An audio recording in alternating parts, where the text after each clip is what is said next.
ಹೇಳ್ತಾರೆ 2010ರಲ್ಲಿ 2009-10ರಲ್ಲಿ ಹೋಗಿ ಕೇಳಿದ್ರೆ ಅವರು ಸರ್ ನಾವು ಮನೇಲೆ ಮಾಡ್ತೀವಿ ಡೆಲಿವರಿ, ಹಾಸ್ಪಿಟಲ್ ಬರಲ್ಲ, ಅಲ್ಲ ಸ್ವಲ್ಪ ಇಂಟೀರಿಯರ್ ಜಾಗ, ರಿಮೋಟ್ ಜಾಗ ಅದು ಅಚ್ಚುಕಟ್ಟಾಗಿದೆ ಆಯೋಜನೆ ಮಾಡಲಾಗಿದೆ. ಇದರಲ್ಲಿ ವಿಶೇಷ ಅಂದರೆ ಇದು ಎಕ್ಸ್ಕ್ಲೂಸಿವ್ಲಿ ಆದಿವಾಸಿಗಳಿಗೆ ಅಂದರೆ ಟ್ರೈಬಲ್ಸ್ ಇರೋಂಥ ಹೆಣ್ಣು ಮಕ್ಕಳಿಗೆ ಮಾತ್ರ ಈ ಸೀಮಂತ ಕಾರ್ಯಕ್ರಮವನ್ನು ಹಮ್ಮಿಕೊಂಡಿದ್ದೀವಿ. ಟ್ರೈಬಲ್ಸ್ಗೋಸ್ಕರ ಮಾಡ್ತಾ ಇದ್ದೀವಿ ಅಂದರೆ ಅದರಲ್ಲಿ ಏನೊಂದು ವಿಶೇಷ ಇದ್ದೇ ಇರ್ತದೆ. ಯಾಕಂದ್ರೆ ನಾವು ದಿನನಿತ್ಯ ಹಲವಾರು ಚಾಲೆಂಜಸ್ ನೋಡ್ತಾ ಇರ್ತೀವಿ. ಮೊನ್ನೆ ಒಂದು ತುಂಬ ಬ್ಲಡ್ ಕಡಿಮೆ ಇತ್ತು, ನಾವು ಒಂದು ಪಿಂಟ್ ಹಾಕೋ ಮತ್ತೊಂದು ಪೆಟ್ಟಿಗೆ ಬರಲೇ ಇಲ್ಲ, ಓಡ್ತಾ ಇದ್ರು. ಎಲ್ಲ ಈ ಥರ ಲಾಡ್ ಆಫ್ ಸಮಸ್ಯೆಗಳಿವೆ. ರೆಫರ್ ಮಾಡಿದ್ರೆ ಮೈಸೂರಿಗೆ ಹೋಗಲ್ಲ, ಸ್ಕ್ಯಾನಿಂಗ್ ಮಾಡಿಸೋಲ್ಲ, ಡಾಕ್ಟರ್ ಚೆಕಪ್ ಮಾಡಿಸೋಲ್ಲ, ಈ ಥರ ಲಾಡ್ ಆಫ್ ಸಮಸ್ಯೆ ಇದೆ. ಆಮೇಲೆ ಇದ್ದಕ್ಕಿದ್ದಾಗೆ 15-16 ವರ್ಷಕ್ಕೆ ಮದುವೆ ಆಗುವಂಥದ್ದು, ಗರ್ಭ ಧರಿಸುವಂಥದ್ದು, ಸಾವು ನೋವುಗಳಾಗ್ತಾ ಇರೋಂಥದ್ದು ಇವೆಲ್ಲ ನಾವು ಎಕ್ಸ್ಪೆಷಲಿ ಆದಿವಾಸಿ ಜನಗಳಲ್ಲಿ ನಾವು ನೋಡ್ತೀವಿ. ಸೊ ಅದನ್ನು ನಾವು ಹೋಗಲಾಡಿಸ್ಬೇಕು ಅಂದರೆ ಈ ಥರದ ಸೀಮಂತ ಕಾರ್ಯಕ್ರಮಗಳು, ಬಾಲ್ಯ ವಿವಾಹ ತಡೆ ಮಾಡುವಂಥ ಕಾರ್ಯಕ್ರಮಗಳು, ಜಾಗೃತಿ ಮೂಡಿಸುವಂಥ ಕಾರ್ಯಕ್ರಮಗಳನ್ನು ನಾವು ಮಾಡಬೇಕಾಗ್ತದೆ.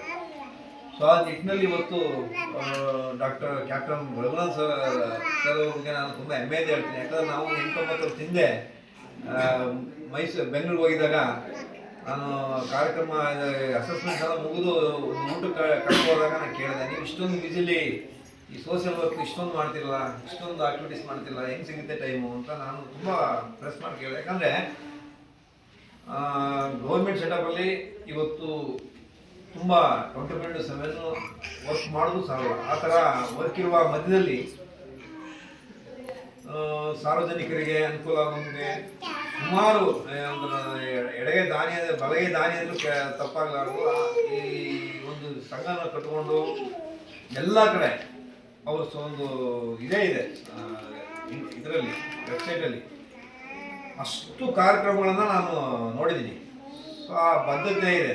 ಸೊ ಈಗ ಅವ್ರು ಏನು ಹೇಳಿದ್ರು, ಅವರ ಒಂದು ಸ್ವಂತ ಒಂದು ಹೇಳಿದ್ರು, ಏನು ಡೆಲಿವರಿ ಆಗ್ತಾ ಇಲ್ಲ ಒಂದು ನಮ್ಮ ಚಿಕ್ಕಬಳ್ಳಾಪುರ ಡಿಸ್ಟಿಕಲ್ಲಿ ಅಂತ. ಸೊ ಅದೇ ಸ್ಟೇಟಸ್ಸು ನಮ್ಮ EPS ಇದೆ. ಕಳೆದ 3-4 ತಿಂಗಳಿಂದ ಸುಮಾರು 1-2 ಡೆಲಿವರಿ ಆಗ್ತಾ ಇದೆ. ಅರ್ಥ ಆಯ್ತಾ? ದಯಮಾಡಿ ಈಗ ನಮ್ಮ ಕ್ಯಾಪ್ಟನ್ ಡಾಕ್ಟರ್ ರಘುನಾಥ್ ಸರ್ ಏನು ಹೇಳಿದ್ರು ಅದನ್ನು ಇಲ್ಲೂ ಯಾಕೆ ಮಾಡಬಾರ್ದು. ಡೆಲಿವರೀಸ್ ತುಂಬ ಕಡಿಮೆ ಇದೆ. ಎಲ್ಲ ಆಶಾ ಕಾರ್ಯಕರ್ತರು ಇರ್ಬೋದು, PSCOs ಇರ್ಬೋದು, CHOಗಳಿರ್ಬೋದು, ಸಂಬಂಧಪಟ್ಟ ವೈದ್ಯಾಧಿಕಾರಿಗಳು ಇದನ್ನು ನಾವು ಮನಸ್ಸು ಮಾಡೋದು ಯಾವುದೂ ಸಾಧ್ಯವಿಲ್ಲ ಅನ್ನೋಂಗಿಲ್ಲ, ಸಾಧ್ಯ ಇದೆ. ದಯಮಾಡಿ ಯಾವುದು ಕಮಿಟ್ಮೆಂಟ್ ಇನ್ವಾಲ್ವ್ಮೆಂಟ್ ಇದ್ರೆ ಮಾತ್ರ ಸಾಧ್ಯ. ನಾವು ಸುಮಾರು 2011ರಲ್ಲಿ ಬೆಸ್ಟ್ 24/7 ಅಂತ ನಾನು 10,000 ರೂಪಾಯಿ ಅವಾರ್ಡನ್ನು ನಾನು S.A. ರಾಮದಾಸ್ ಸಿಂಚರ್ ಮಿಷನ್ ನಾನು ತಗೊಂಡೆ.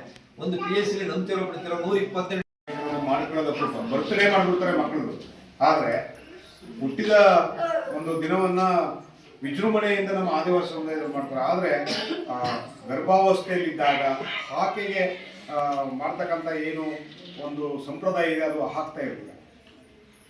ಇದು ನಾವು ತುಂಬ ವರ್ಷದಿಂದ ನೋಡಿರೋದು. ಆದರೆ ಈಗಾಗಲೇ ನಾವು ಹೇಗೆ ರಘುನಾಥ್ ಸರ್ ಅಲ್ಲಿ ಉತ್ತರ ಕರ್ನಾಟಕದಲ್ಲಿ ಏನು ಒಂದು ಅದು ಶುರು ಮಾಡಿದರು, ಅದೇ ಥರ ನಾವು ಕೂಡ ಈ ಭಾಗದಲ್ಲಿ ಸ್ವಾಮಿ ವಿವೇಕಾನಂದ ಯೂತ್ ಮೂವ್ಮೆಂಟ್ ಮತ್ತು ಸಮುದಾಯ ಮತ್ತು ಆರೋಗ್ಯ ಇಲಾಖೆ ಒಟ್ಟಿಗೆ ಸೇರಿ ನಾವು ಚಾಮರಾಜನಗರ ಜಿಲ್ಲೆ ಮತ್ತು ಮಡಿಕೇರಿ ಜಿಲ್ಲೆ ಮತ್ತು ಮೈಸೂರು ಜಿಲ್ಲೆಯಲ್ಲಿರ್ತಕ್ಕಂಥ ಸುಮಾರು ಏನು ನಾಗರಹೊಳೆ ಮತ್ತು ಬಂಡೀಪುರ ಅರಣ್ಯದ ಅಂಚಲ್ಲಿ ಬರ್ತಕ್ಕಂಥ ಯಾರು ಆದಿವಾಸಿ ಸಮುದಾಯ ಇದ್ರೆ ಅವ್ರಿಗೆ ಸೀಮಂತ ಕಾರ್ಯಕ್ರಮವನ್ನು ಸಮುದಾಯದ ಸಹಭಾಗಿತ್ವದಿಂದ ಮಾಡ್ಕೊಂಡು ಬರ್ತಾ ಇದ್ದೀವಿ. ಅದು ಈ ಒಂದು ಸೀಮಂತ ಕಾರ್ಯಕ್ರಮವನ್ನು ಏನು PSC ಮುಂಚೆಯಿಂದ ಏನು ಮಾಡ್ಕೋಬೋತಿರೋ ಅದನ್ನು ಕಂಟಿನ್ಯೂ ಮಾಡ್ಕೊಂಡು ಬರ್ತಾ ಇದ್ದಾರೆ.